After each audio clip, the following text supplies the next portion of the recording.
Hello, this is Tim Stutler. Welcome to a Goodlettsville Church production. Here in the fall of 2022, my wife and I had the joy of traveling to Israel. It was the first time that we were ever able to go. We traveled with Clayton King Ministries, with Clayton and Shari King, and 16 people from the Southeast United States. We had an incredible time. Our tour guide was Cyril Bar David of Yad Hashmanah Guest House.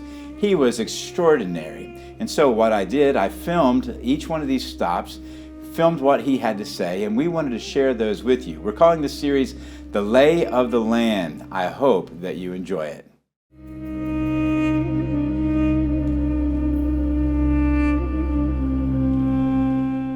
Today we are talking about the Valley of Kidron, the Kidron Valley. It lies to the east of the Temple Mount, to the west of the Mount of Olives. A lot happened there. And so you're going to hear a lot about that in today's episode of The Lay of the Land. Hope you enjoy. Now, they can't see Jerusalem. When they come from the east, from the desert, basically, from the Jordan River, they climb, they cross all those mountains. They can't see Jerusalem until the last minute. When they get up here to the top of the hill, only this is the first time that finally they can see Jerusalem hiding behind the Mount of Olives.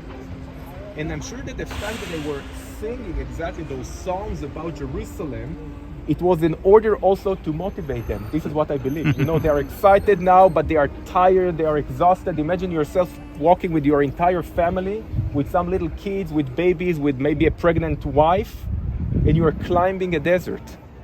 And okay, you say, well, there is a reason. And this is Zion, this is Jerusalem, this is the city of God, this is where the temple is, this is where the presence of God is at. So let's, be motivated and happy for what we're doing. It's not just hiking in a desert. It's a completely different thing. But again, Jerusalem was always hidden in that sense. By the way, also from the west.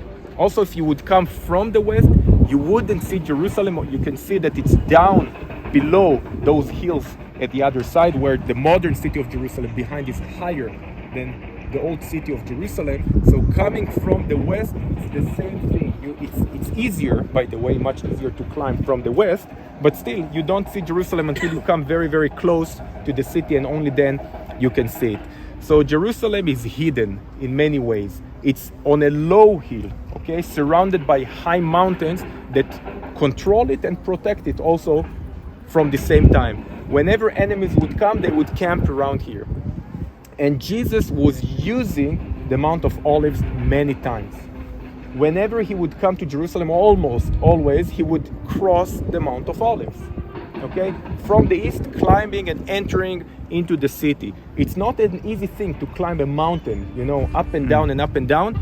And we know that many times he would stay outside the city, in the house of, in Bethany there, where Martha and Mary and Lazarus, they were living at the backside of the Mount of Olives. So you come to visit the city, you go to the temple, but in the evening you go a few miles, you sleep in their home, you eat there, the next morning you walk once again and you enter the city, okay? So it's back and forth.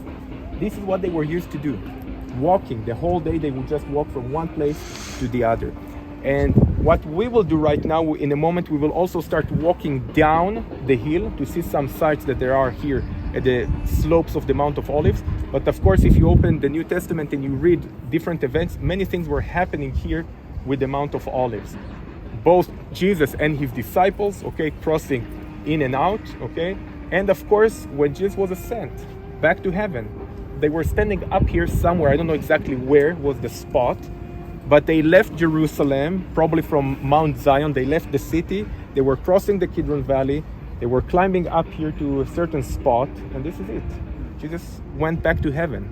And as I said, the angel said to the disciples, why you are wondering? He will be back exactly the same way, at the same spot, basically. And I believe that this prophecy that we just read, it speaks about Jesus coming back, standing on top of the Mount of Olives, the one that you're standing over right now. And it says that it will be divided, it will be split to two. There will be an earthquake, and half of this mountain would move down south, half of it would move up north. A major earthquake with the return of Jesus.